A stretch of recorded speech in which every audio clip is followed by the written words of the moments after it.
Deixa eu ver se tá belezinha agora.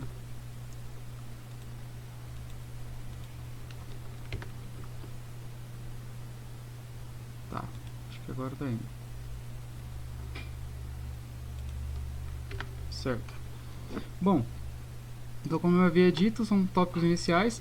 Essa disciplina, como eu mencionei, a gente vai estar estudando um pouco sobre características, principalmente de eficiência, né, e corretude de um algoritmo. Mas até a gente chegar em eficiência e corretude, né, são dois termos que são extremamente importantes para essa disciplina. A gente precisa ver alguns tópicos antes disso, né, até para a gente entender como que a gente vai eventualmente avaliar uma eficiência ou uma corretude de um algoritmo, tá? Até porque são termos extremamente abrangentes, né? Bom, antes de tudo, o que a gente pode encontrar por aí, né, em algumas bibliografias com relação à definição formal de um algoritmo, tá? A gente pode encontrar uma frase, por exemplo, como: um algoritmo é uma série ordenada de passos não ambíguos executáveis, tá? Bom, isso é o que a gente pode encontrar, né? Só que uma coisa que a gente tem que ressaltar é que um algoritmo vai muito mais além do que isso, tá?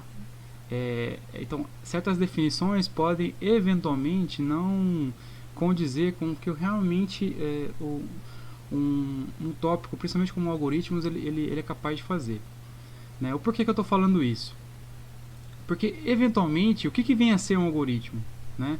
O algoritmo é para a gente resolver um problema, né? Se a gente tem um problema em particular que a gente não tem uma solução ainda, né, a resolução daquele problema, né, vai ser o quê? Vai ser a criação de um algoritmo, né, para você poder identificar o problema desde o seu início, meio e fim, né? Então, de uma forma geral, então, por isso que é um pouco mais abstrato isso, né? É um pouco mais abstrato. Então, você tem que, de fato, você tem um problema, né? Um algoritmo vai poder resolver aquele problema, né? Tendo seu começo, meio e fim. Mas não só isso, né? Quando a gente fala, né, da resolução de problemas, né, e a execução de algoritmos, né, a gente tem outros problemas que a gente pode encontrar por aí, né? Um problema, né, ou uma área de pesquisa, uma área de estudo, é o que nós chamamos de computabilidade, né? A computabilidade, ela está no contexto, pessoal, daquela questão de se um algoritmo tem ou não um fim, né? Quando vocês viram lá em linguagens formais, principalmente quando vocês viram com relação a uma máquina de Turing, né? Não sei se vocês lembram disso. Se não lembrar, não tem problema, que a gente pode retomar rapidamente. O que é? Quando uma máquina de Turing ela não parava, né? O que acontecia? Você poderia eventualmente ter ou não ter um fim àquela execução, né? Então, quando você tinha um conjunto de peças, né, da máquina de Turing, né, que você conseguiria ler todos os conjuntos, né, e ter uma parada, né, quer dizer que você conseguia chegar ao resultado que você estava querendo chegar, né? Ou seja, você conseguia ter um começo, um meio e um fim, né, para um determinado algoritmo, né? Só que o que acontece, principalmente nos dias atuais, e alguns tipos de problema, né, essa questão de fim de um algoritmo é algo muito mais abstrata, né? Porque imagine, por exemplo, um cenário onde você tem pacientes na UTI, né? Você tem eventualmente ali sensores e algoritmos que precisam o tempo todo estar, né, com dados, alimentando de dados, né? Reconhecendo novos dados a cada momento, né? Se você tem um algoritmo de fim ali, por exemplo, né, simplesmente às vezes a pessoa, o algoritmo pode, o programa pode falar eventualmente que a pessoa está morta, mas na verdade simplesmente apenas parou de coletar informação, né? Parou de coletar dado, né? Então, esse tipo de aplicação principalmente que envolve coleta de valores, por exemplo, ou atualização constante, né? Dados vindo primordialmente do ambiente, por exemplo. Então, essa questão ela pode ficar um pouco ainda mais abstrata, né? Um pouco mais complexa, né? Mas isso não quer dizer, né, que quando a gente fala de um algoritmo ambíguo, não ambíguo executável, isso não deva ser levado em consideração, tá? O porquê disso a gente já vai discutir mais à frente. Bom, antes da gente entrar nessa questão de ambiguidade e abstração, né, o que a gente pode ter, por exemplo, de a natureza abstrata, né, de um algoritmo, né? O que vem a ser isso? Por que é importante a gente discutir isso? Vamos supor, por exemplo, a galera que gosta, por exemplo, da história do Harry Potter, né? Existe a história do Harry Potter, né, que está na cabeça de J.K. Rowling lá, né? Existe a representação da história no formato de um livro, né, que ela escreveu, né? Existe a representação no formato de um filme e existe a representação no formato, né, da história contada pelo seu colega, né? Então, por exemplo, eventualmente, às vezes a história que estava na cabeça da J.K. Rowling era uma, né? Sei lá, ela estava viajando lá no trem dela lá e sei lá, ela tomou alguma coisa que na época não estava muito lícito e aí ela teve vários sonhos lá, etc. E teve a história na cabeça dela, né? Quando ela foi transcrever essa história no formato de um livro, né? Essa história, essa representação pode ou não ter sido fiel, né, ao que ela sonhou, ao que ela estava imaginando, né? E mais ainda, né, quando foi feita uma versão do filme, digamos assim, eventualmente, às vezes os editores ou a galera que era responsável por delimitar os enredos, né, eles às vezes podem ter gostado mais de um personagem ou mais de outro, né? Então a representação da história ela foi de uma forma, né? E o seu colega, às vezes, ele é uma pessoa que gosta muito de um personagem em particular, né? Ou gosta muito de uma das casas lá do Harry Potter. Ele pode, às vezes, ter uma representação diferente de um outro colega seu que, às vezes, gosta de uma outra casa. Por que eu estou falando isso? Porque mesmo a gente tendo certos problemas a serem resolvidos, né? A criação de algoritmos ela vai se dar de acordo com a abstração daquilo que tem que ser resolvido, né? Então essa abstração vai ser o quê? A pessoa que implementar isso, né, ela está fazendo um processo criativo ali, né? Ela está pegando o problema que deve ser resolvido, abstraindo isso numa lógica, né, que para ela faça sentido e resolvendo o problema, tá? Mas como eu falei para vocês, né, esses passos, né, abstraídos, né, ele é a ideia para você resolver o problema, né? Só que existem algumas questões a ser levadas em consideração, né? Principalmente quando a gente fala de ambiguidade e de validação, né? O que será que é correto, né? É a história propriamente dita, né? É a representação no formato do livro, né? Ou é a representação no formato de um filme ou do colega, né? Então essas são apenas questões que são eventualmente discutidas para você entender a ideia de abstração, de abstrato, né? O por ser abstrato, né, então é uma questão que você deve levar em consideração, é o que?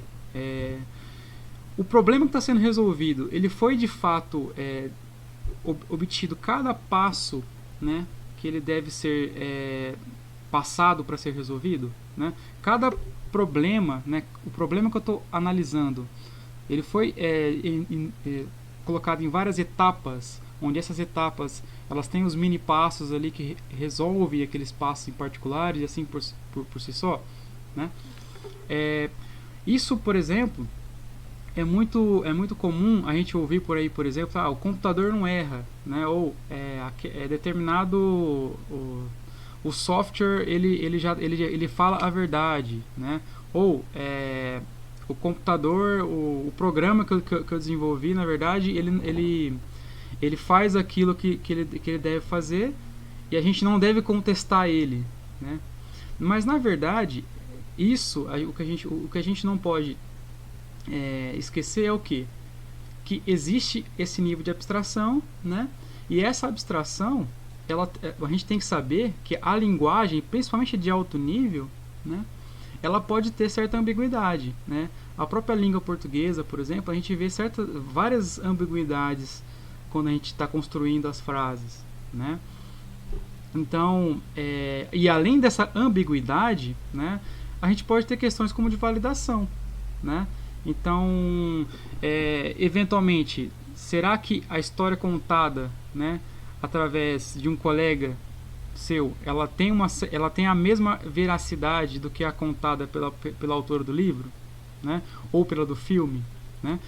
Todas as histórias, né? Todas as representações em si, elas querem contar a história, né? Mas qual será que é a válida, né?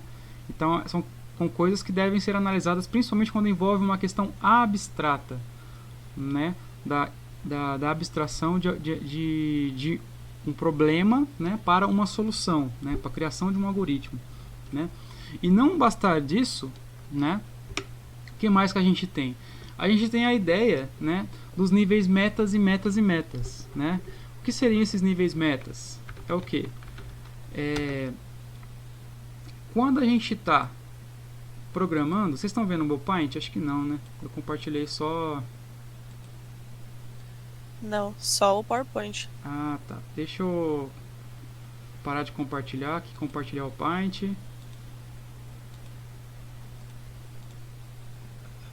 Bom, vocês estão vendo tudo agora, eu acho, né? Então, como a gente estava falando aqui, né? Aqui, por exemplo, a gente tem os níveis metas. Então, essa abstração é ainda mais crucial, né? Porque por que eu falo que essa abstração ela, às vezes pode impactar até na corretude ou na validade de um programa, né?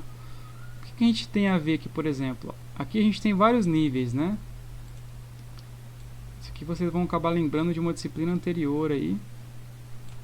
Então você tem vários níveis quando a gente está programando, né? Quando a gente está resolvendo um problema, né? Então, vocês estão vendo aí uma pirâmide invertida aí, né? Então, pessoal, aqui, por exemplo, a gente tem a linguagem natural. O que vem a ser a linguagem natural? A linguagem natural é o que a gente fala, né? É o que a gente tem o costume aí de se comunicar com outras pessoas, né? Então aqui já tem uma linguagem. Essa linguagem ela tem uma tendência a ter características ambíguas, né?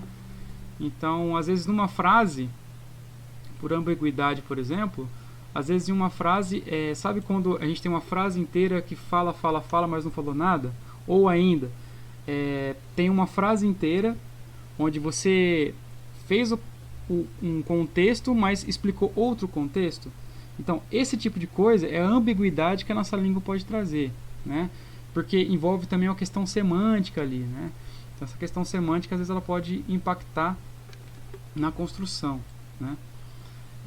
Então, por exemplo, quando mais sobe esse nível meta, né? O que eu estou querendo dizer é por conta disso daqui. A gente tem o hardware, por exemplo. Aqui a gente tem os montadores. Aqui a gente tem, por exemplo, compiladores.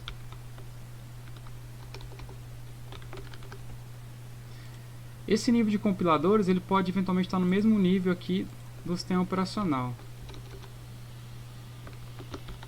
do SO, né?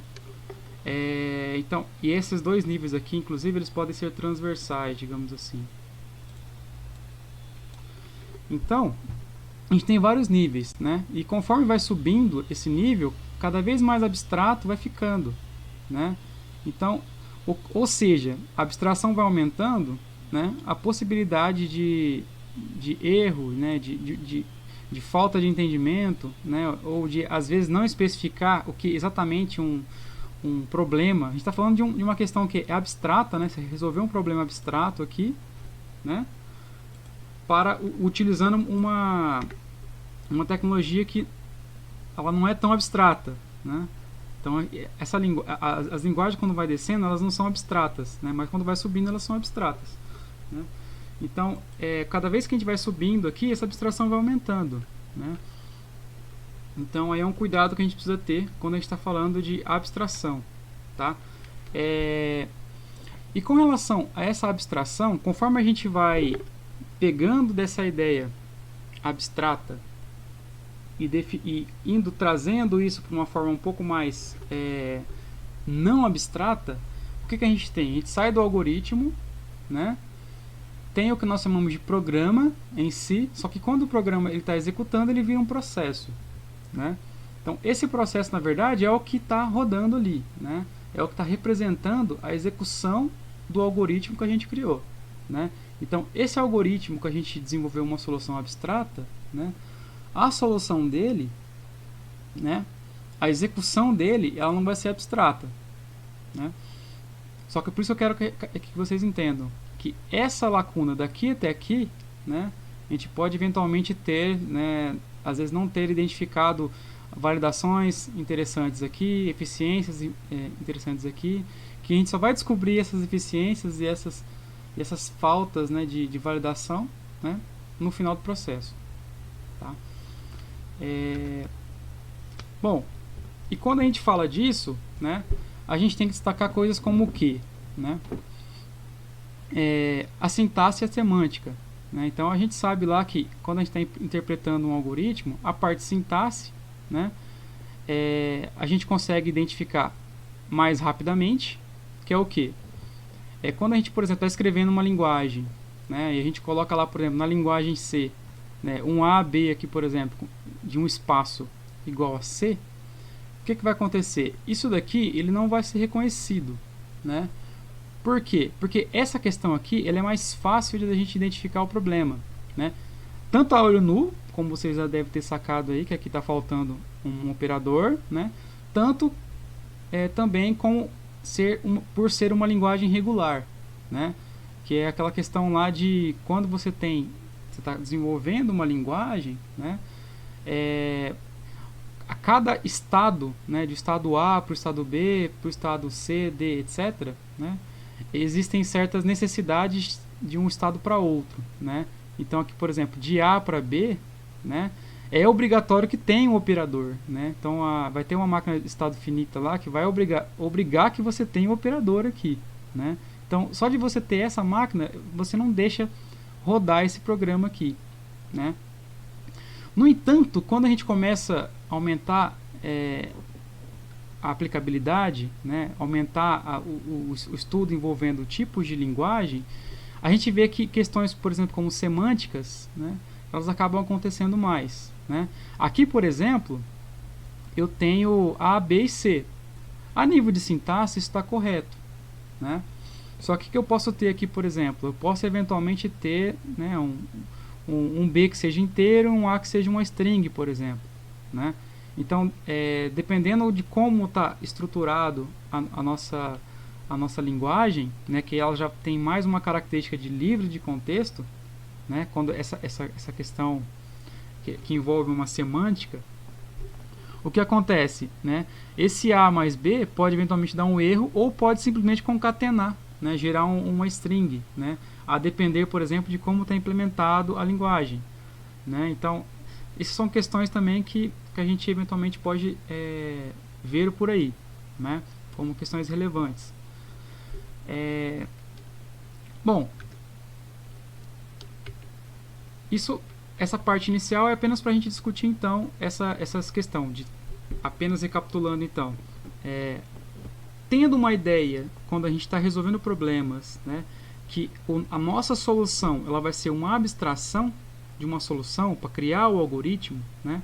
Esse processo criativo, eventualmente, né, pode ter, né, a gente pode encontrar certos percalços aí que atrapalham, né, na solução. Mas não é por isso que você vai parar de eventualmente fazer essa atividade, né? Essa atividade ela deve ser feita, mas é interessante que você analise como ela está sendo feita e até aprenda algumas técnicas nesse decorrer, né, de como eu eventualmente posso criar algoritmos de formas um pouco mais passo a passo, né, de um pouco mais que a gente consiga validar isso de uma forma um pouco mais eficiente, né?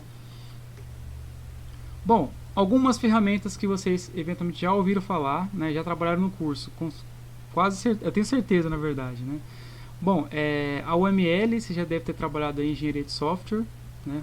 Ou está trabalhando, vocês estão no semestre 7. Você já deve ter tido engenharia de software, né? Já tiveram? Já tivemos. Legal. Então, esse suporte, alguns suportes podem ajudar a gente, né? Então, por exemplo, algumas ferramentas como o diagrama de fluxo de dados, que é talvez o mais antigo aí que a gente tem para representar os algoritmos, né? Então, quando a gente está querendo resolver um problema, né, esses fluxos de dados podem ajudar a gente, né, a saber, por exemplo, eu estou em tal ponto e eu preciso ir para determinado ponto. Durante esses pontos eu posso ter alguns desvios, né, de dados de acordo com as leituras de variáveis que eu vou tendo, né. Para ter eventualmente certas diversas camadas, né, diversas abordagens de como avaliar esses algoritmos. Eu posso eventualmente utilizar ferramentas da OML, né, ou até, se eu quiser de forma trazer a representação para a linguagem, né, para uma linguagem próxima da linguagem natural, que é a linguagem que a gente fala, a gente pode eventualmente utilizar, né, os pseudocódigos. Enfim, existem algumas aí que com certeza vocês trabalharam já, que é apenas a gente está retomando, né? Bom, mas como que a gente pode eventualmente avaliar determinado algoritmo, né? Avaliar determinado código, né? Bom, existe uma característica, né, que talvez isso de forma intuitiva, né, quando você começa a trabalhar com código, né, trabalhar com um determinado problema, é algo que às vezes você acaba fazendo, né, intuitivamente, né? Quem não faz, talvez seja interessante começar a fazer, né? Então, como que você começa a desenvolver um raciocínio para entender um algoritmo, principalmente que não foi que você quem fez, né? Onde talvez 99% dos casos vai acabar sendo isso, né? Hoje em dia a gente tem muitas manutenções, né? E a gente faz muito reuso de coisas já feitas, né? Que é uma atividade inteligente também, né? Então é similar, por exemplo, a quando você começa, né, você tem um origami lá e você quer saber como que aquele origami foi feito, né?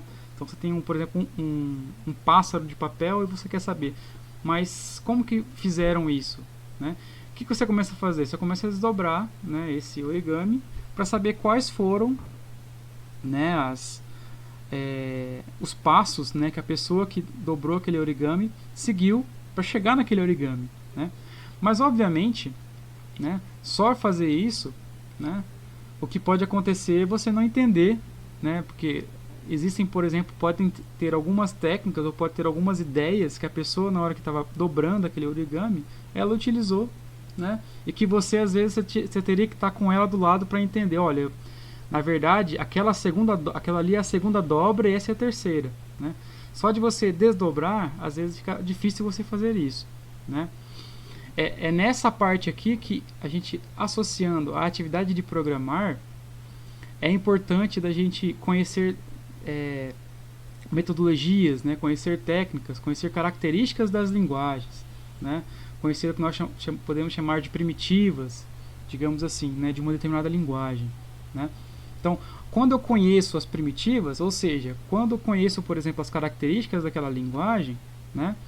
Eu poderia, por exemplo, fazendo analogia ao origami, né, eu poderia eventualmente saber, olha, quando eu quero fazer certo tipo de dobra, eu tenho que fazer tais e tais passos antes, né?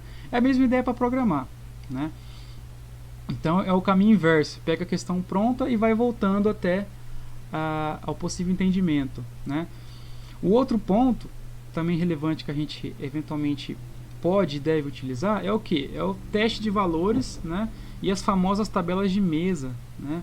Então, quando você pega um código que ele aparentemente ele é extremamente difícil, né, de você entender logo de cara, né? O que a gente costuma utilizar é o que, né? A gente pega as entradas que aquele código pode ter, né? Não esquece de fazer as tabelinhas lá, né? Uma tabela de mesa, né? Para quem não lembra, a gente poderia fazer algo parecido com isso daqui. A gente poderia lá eventualmente criar a nossa tabelinha, né? Algo parecido com isso, ou algo que faça mais assim sentido para você. A gente poderia lá colocar, por exemplo, né? A gente poderia vir aqui e definir tipo timelines, né? Essas timelines elas podem ajudar na hora que a gente está vendo um código, né? Principalmente que a gente não sabe o que ele faz, né? Então você vai lá, por exemplo, coloca a primeira, a segunda, a terceira, por exemplo, a quarta, né? E aí você vai falando, por exemplo, as variáveis que você está observando, quais os valores, né?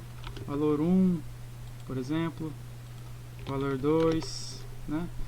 Para identificar, por exemplo, que quando você está fazendo uma leitura, né, você define quais as variáveis que você está olhando, né, e conforme o código vai executando, qual o valor que aquela variável vai tendo durante a execução, né? Quando você chegar, por exemplo, aqui no final, em N, você eventualmente pode ter o resultado final daquele algoritmo, né, daquele pedaço de código que você está tentando entender, né? Isso para todas as variáveis no caso, né? E observar principalmente, né, quando a gente tem métodos de retorno, o que de fato retorna para o usuário, né? Então você vai ver lá como que foi a trajetória daquelas variáveis, né, e o que está sendo retornado, né? E até ver se faz sentido, né? Porque às vezes tem várias variáveis que têm mudanças aqui, mas que não impactam no resultado, né? E se às vezes essas variáveis são utilizadas apenas para processos condicionais, né, ou dados internamente ali, né, do método no caso, né? Então, isso aqui também é uma questão que a gente pode utilizar bastante, né? O outro ponto é, algo parecido com isso daqui, é fazer parte gráfica, né? Quando você está lendo um algoritmo, né? Você fazer também uma ideia de passo a passo, como se fosse isso daqui, né? Mas desenhar, usar formas, né? Usar de uma maneira que você consiga entender o que está acontecendo, né? Principalmente quando a gente está, por exemplo, lá em estrutura de dados, vocês viram algoritmos de ordenação, né? Os algoritmos de ordenação, por exemplo, algo que ajuda bastante você entender eles, né, é fazer algo parecido com isso, né, de forma gráfica, né? Então você consegue, por exemplo, lá o que faz na primeira interação do algoritmo no quicksort, né? O quicksort pega esse elemento, itera até embaixo, etc., né? Depois dessa primeira leitura, né, como que eu vou ter a transição do meu conjunto de elementos no meu vetor, né, se eu estou utilizando um vetor fixo, né? Então, essas partes gráficas, né, elas vão ajudar bastante você, né, na hora de você estar entendendo o algoritmo, né? Porque o que acontece? Você às vezes pega o algoritmo complexo, né, mas não é porque o algoritmo é complexo. Você tem que esmiuçar um pouquinho ele, né, fazer alguns testes, né, sentar um pouquinho, ter um pouco de paciência, desenhar um pouco, né, e aí você vai conseguindo, né, fazer com que aquele algoritmo ele não seja tão complexo assim, tá? Aí com os vários exemplos aqui, tá? Você poderia ter aí várias iterações, né? Então você está vendo aqui um algoritmo, digamos assim, de ordenação.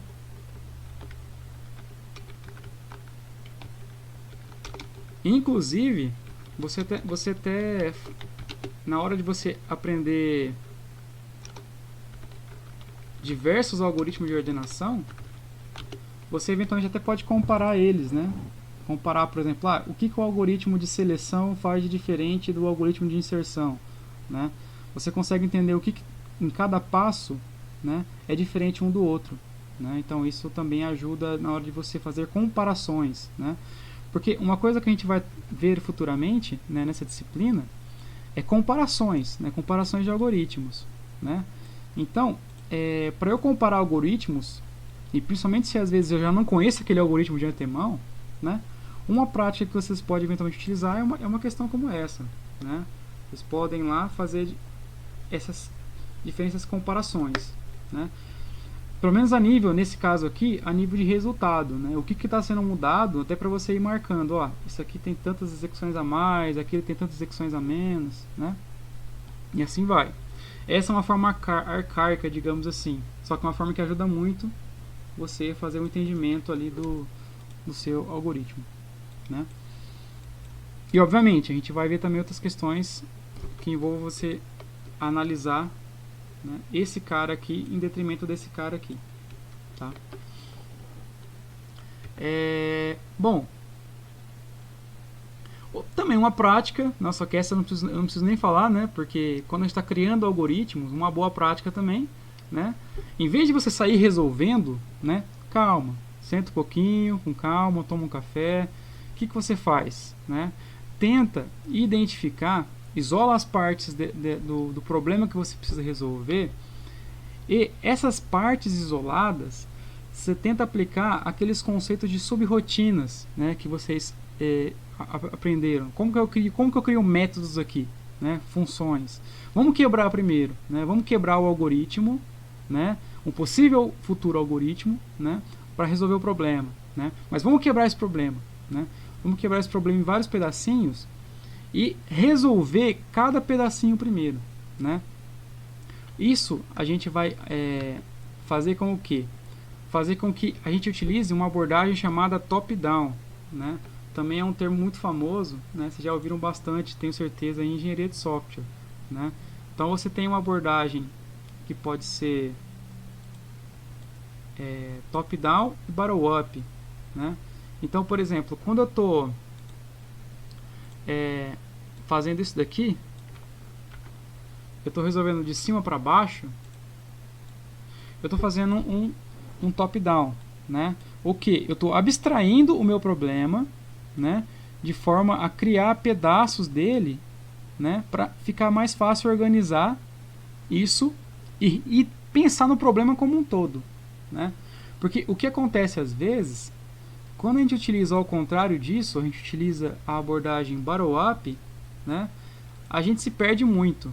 Né? Quando a gente começa a fazer isso daqui, ó, né? Principalmente se o algoritmo é complexo, né? Se o problema ele é complexo, né? Então você acaba tendo problema. Quando você começa de cima para baixo, né, isolando problemas, mapeando esses problemas, né? Que já tem até um nome bonito isso, tá? Que é refinamento sucessivo. Né? Quando você começa de cima para baixo, né, você vai lá e vai anotando, por exemplo, o meu problema é muito grande, sei lá, é fazer o cálculo, pensando em alguma coisa aqui, fazer o cálculo, por exemplo, de um erro, por exemplo. Eu quero calcular o erro de, sei lá, qual a quantidade de erros que eu posso ter num programa. Né? Então, por exemplo, às vezes o problema é extremamente complexo, mas em vez de você direto colocar, por exemplo, calcular a quantidade de erros,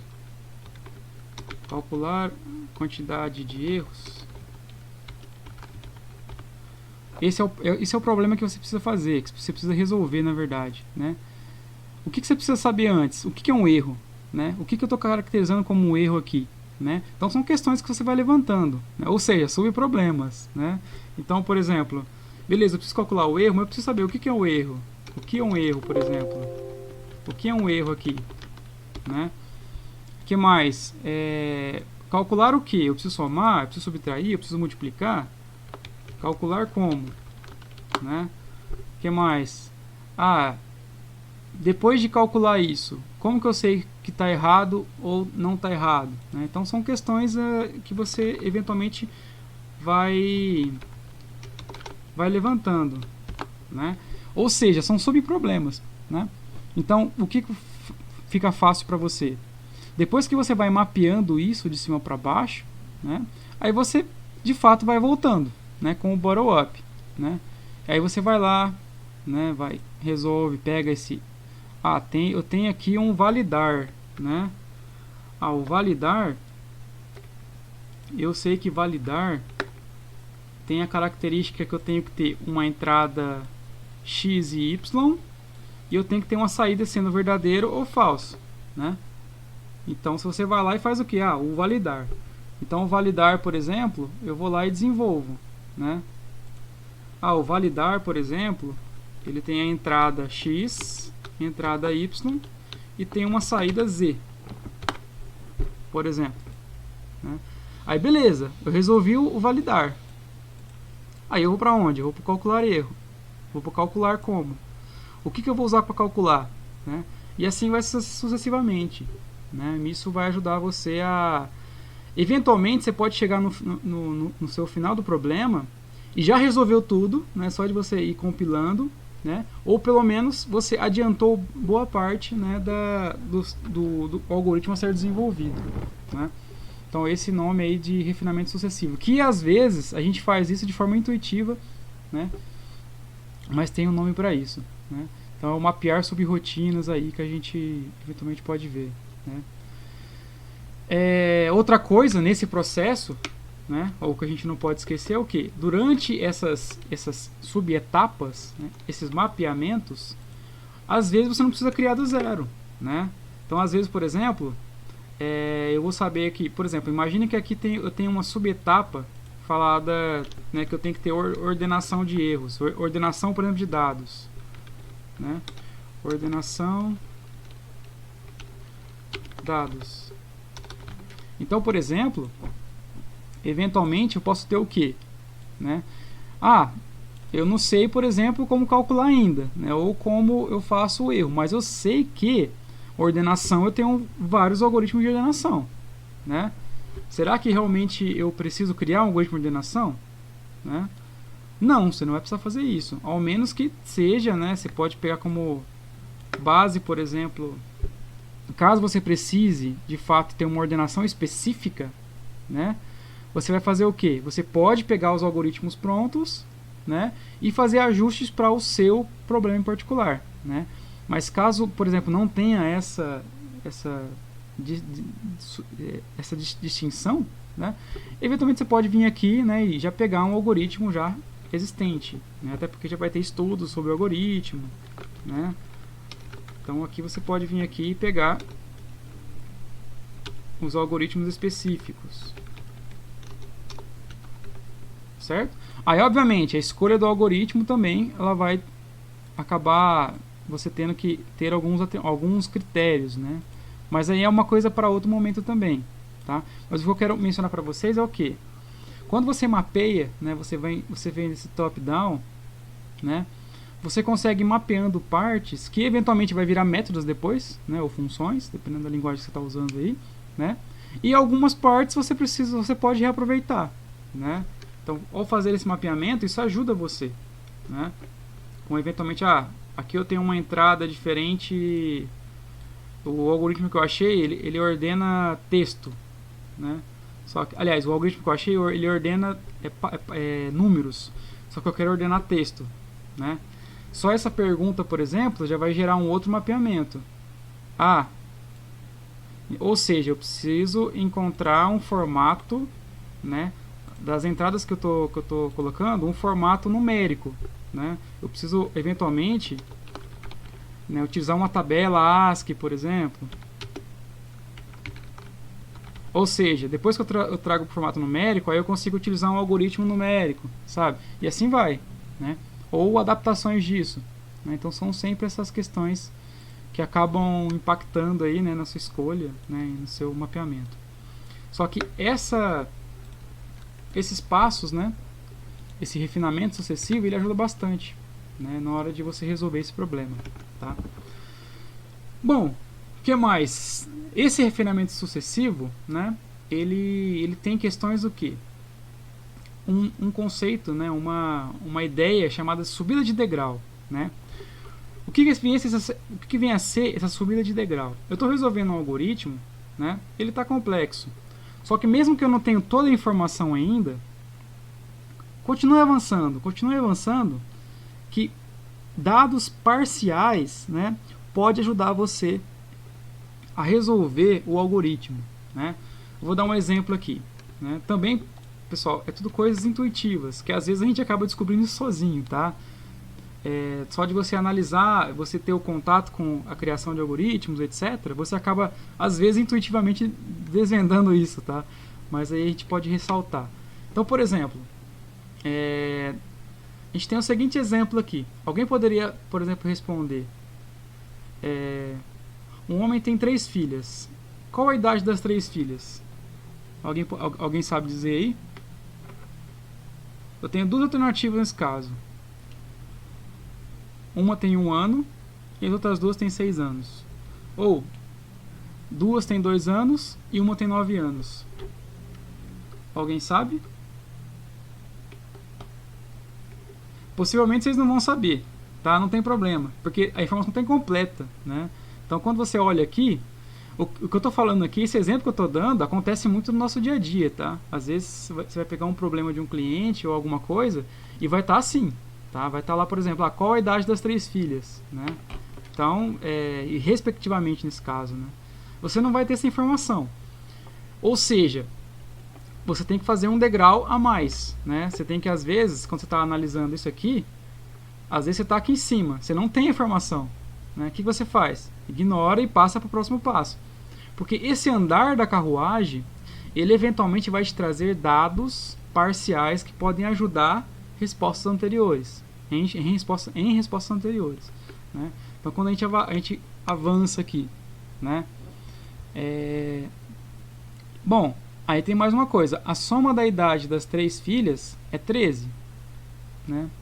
Será que eu consigo achar ainda? Né? Eu fui lá e avancei, dei mais uma fase, né? Então eu fui lá e resolvi mais um subproblema que está embaixo, né? Eu ainda não consigo resolver, né? Porque eu apenas tenho a soma, né, da idade das filhas, né? Até que eu consiga continuar avançando, né, e eu encontro lá dados parciais, né? Que seriam dados parciais? Por exemplo, uma das filhas toca piano, né? Aí você vai perguntar para mim, mas ainda não tem nada a ver com o que eu estou resolvendo, né? Porque você fala lá, por exemplo, mas tocar piano, o que tocar piano tem a ver com o meu problema? Né? Com o problema de quais a idade das filhas, né? Mas aí que tá, isso aqui é uma informação parcial, né? Porque você começa a pensar, se uma das filhas toca piano, né? Aí você vai por exclusão fazer o quê? É a de 9 anos, tá? Porque a probabilidade de a filha de 2 anos, as duas filhas de 2 anos tocar piano é muito pequena, né? E se uma das filhas toca piano, pode ainda ser que, por exemplo, essa de 6 anos aqui, uma toca e a outra não gosta de piano, gosta de, sei lá, guitarra. Mas o ponto é, quando a gente olha para esses dois casos aqui, se uma toca piano, a alternativa mais adequada seria essa, né? Ou seja, com um dado parcial a gente consegue identificar, por exemplo, a idade das 3 filhas. Obviamente, né? Essa também é um outro detalhe do que eu comecei a comentar lá no início de abstração, né? Então aqui está a abstração de um algoritmo, né? Pode ser correto isso, né? Nesse caso, se avalia, né? A probabilidade de estar correto é alta por conta disso, né? 9 anos tocando piano, né? Fazendo por exclusão, nesse caso, né? Uma de 1 ano e outra de 6, né? As duas de 2 anos não são tão adequadas a essa questão de tocar piano, tá? Então, são essas nuances que eventualmente a gente vai ter no nosso dia a dia, né? Então, são questões aí que pode aumentar o nível de abstração, né? Pode aumentar o problema também envolvendo essa abstração, só que, no entanto, ela te aproxima mais da solução, né? Que é a ideia aí do subida de degrau, né? Que a gente pode ter aí dentro do refinamento sucessivo, tá? Que é o que a gente está mencionando, né? Dados parciais. E aí vem, inclusive, uma outra área dentro da nossa própria área de computação, né? Em particular, dentro de uma área chamada de visão computacional, né? Que é o famoso reconhecimento de padrão, né? Eventualmente, o que eu posso fazer, né, com esses dados parciais? Eu posso, eventualmente, fazer o quê? Aplicar outras técnicas, né, que ajudam, inclusive, falar, de fato, né, dados esses dados que você está me dando aí, de fato, é a que tem 9 anos. É a que tem 9 anos, é a que toca piano, né? Então, eu poderia, por exemplo, eventualmente, fazer o quê? Né? Junto nessa descida, nesse mapeamento, eu poderia ter lá mais um cara aqui, né?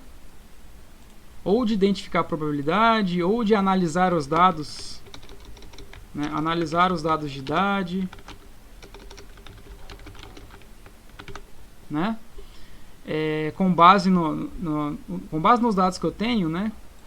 Qual que poderia ser ou qual seria a resposta adequada, né? Então, com base, né, na quantidade de informação que eu posso ter, né, mesmo sendo dados parciais, eventualmente eu posso resolver, né, aquele problema, tá? Bom, até aqui, pessoal, alguma dúvida? De boa, é isso? Tudo certo. Maravilha. Que nem eu falei pra vocês, isso aqui é um tópico, na verdade, muita coisa que eu tô falando aqui eu tenho certeza que vocês já viram aí, mas é mais pra gente retomar alguns conceitos aí do que a gente está trabalhando, né? Bom, nas linguagens de uma forma geral, né, a gente trabalha com uma ideia de sentenças, né? Sentenças, a gente pode ter 3 tipos de sentenças principais, né? Existem outros tipos, mas as principais são 3, né? A primeira delas é a sentença sequencial, né? Que basicamente são instruções que executam, retornam o seu dado, se caso precisar de retorno, e passa para a próxima linha, né? Que é o caso aqui, por exemplo, a gente tem 3 sentenças, né? Nesse nível de abstração, nessa linguagem, 3 sentenças. Então aqui eu tenho a execução de uma linha, né? Independentemente de retorno ou não retorno, a gente tem a execução da segunda linha e a terceira linha. Só que isso de forma sequencial, né? Ou seja, uma linha só vai ser executada após a anterior ser executada. E assim sucessivamente, né? Então a gente tem que, se a gente fosse representar isso de forma gráfica, por exemplo, poderia ser uma única flecha para baixo, né? Então ela seguiria sempre um fluxo, né? Começando a executar aqui, obrigatoriamente vai executar as outras 2 linhas, né? Caso não tenha algum erro, né? Mas uma vez que foi compilado, né, e não tem nenhum erro sintático e semântico, né, durante a execução a gente vai ter a execução das 3 linhas, né? Essa é a sentença sequencial, né, que está presente nas nossas linguagens.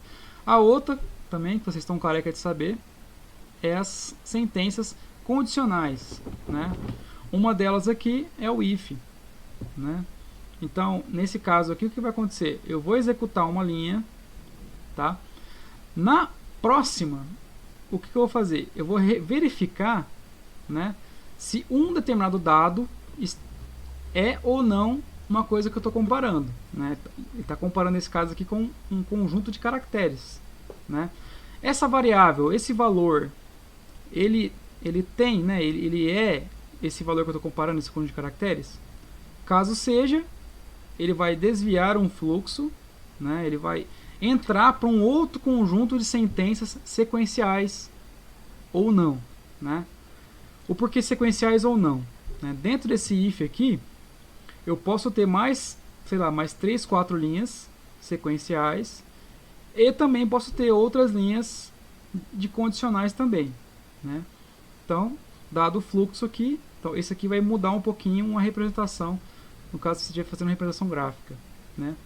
Ou ainda, né, caso não seja igual, eu vou ignorar essa parte aqui, né, e vou como se estivesse continuando uma execução de uma sentença sequencial. Vou sair daqui e vou vir para cá, né, e assim sucessivamente. Então essa é uma sentença condicional. Quando a gente traz para a sentença de repetição, né, é a mesma ideia da condicional, mas agora é aquele famoso enquanto, né? Então eu tenho aqui nesse caso uma sentença sequencial, né, que é a impressão de um conjunto de caracteres na tela, né? Uma outra sequencial que obtém o valor de um dado vindo da tela, né? E aí na sequência eu tenho uma de repetição, né? Essa de repetição tem uma condicional que é igual a uma sentença condicional, né? Mas é uma condicional dentro da de repetição, e dentro desse caso aqui eu tenho outra sentença sequencial, e assim se segue, né? Esses 3 tipos de sentenças, né, sequencial, condicional, combinadas dá o nosso algoritmo, né? Então todo e qualquer algoritmo, né, eventualmente ele vai ter, né, ou só sequencial, ou sequencial e condicional, ou sequencial, condicional e repetição, né? Mas pelo menos sequencial ele acaba tendo.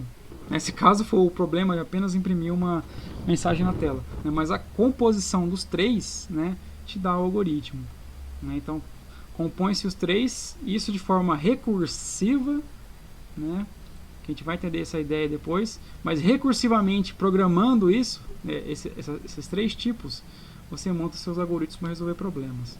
Tá? Bom, então, resumindo rapidamente aí, no dia de hoje a gente viu que existe uma definição formal para o algoritmo, mas mesmo com essa definição formal, né, que é aquela questão de passos executáveis não ambíguos, né, existem outras nuances, né, que envolva a definição de um algoritmo, que é principalmente com relação a o que esse algoritmo resolve, né, ou se ele não resolve, né. Entra uma questão de o fim ou não fim, né, da execução de um algoritmo, tá? Que inclusive pode ser associado com o que nós chamamos de loops infinitos, né, e assim sucessivamente, né. Além disso, a gente vê que existe uma certa característica abstrata, né, do algoritmo. Então, isso com base, como é um processo criativo, né, a definição de novos algoritmos, né, de resolução de problemas, né, só do problema ele está eventualmente num alto nível, né, o processo criativo dele também vai ser de alto nível, né, apesar de que a execução não vai ser de alto nível, né, a execução vai ser de um nível mais baixo, né. Então, ou seja, nisso a gente tem os níveis de abstração e as diversas camadas, né, que vem de um algoritmo até um processo de execução e depois propriamente dita no hardware, né. Existem algumas representações que podem ajudar a gente, né, em identificar, né, mesmo que sendo de uma abstração alta, identificar as soluções para esses problemas, né. Ainda um processo intuitivo de marcha ré, que tem uma galera que chama, né, que é basicamente eu não entendo o algoritmo, né, não tem problema, né, vamos desmiuçar ele, vamos fazer testes nele, vamos verificar com base em certas entradas, quais são as respostas que eu tenho, né, para eu poder ter um entendimento do algoritmo, né. Com base nisso também tem-se a ideia de reuso, né, de algoritmos, né. Então, quando você está criando novos algoritmos, principalmente, né, eventualmente, quando você faz mapeamentos de subproblemas e subpossíveis algoritmos, isso te ajuda, né, a você não ter que criar tudo de novo, né. Às vezes você pode eventualmente, como a gente mencionou lá, né, ter alguns mapeamentos que podem te ajudar a resolver o problema, né. E isso também ajuda você tanto na produtividade como fazer algo com maior qualidade, né. E também, quando a gente está criando algoritmos, eventualmente a gente vai ter problemas parciais, né, com dados parciais, né. Só que mesmo quando a gente tem dados parciais, na criação de um novo algoritmo, né, você deve avançar o degrau, que o pessoal fala, né. Esse avançar o degrau, ele pode te auxiliar tanto em encontrar dados, né, que podem ajudar a responder degraus anteriores, né, como também ir resolvendo o problema como um todo, tá? Mesmo com dados imparciais. Nessa ideia, só de você avançar, né, esse degrau, você eventualmente pode conseguir, né, mapear possíveis identificações de padrão, né, possíveis reconhecimento de padrão, que vai te auxiliar também a resolver o problema, né, eventualmente, né? E que, para a construção de algoritmo como uma forma geral, a gente pode ter 3 principais sentenças, né, combinadas para a resolução de um problema, né, para a definição de um algoritmo, que são as sentenças sequenciais, as condicionais e as de repetição.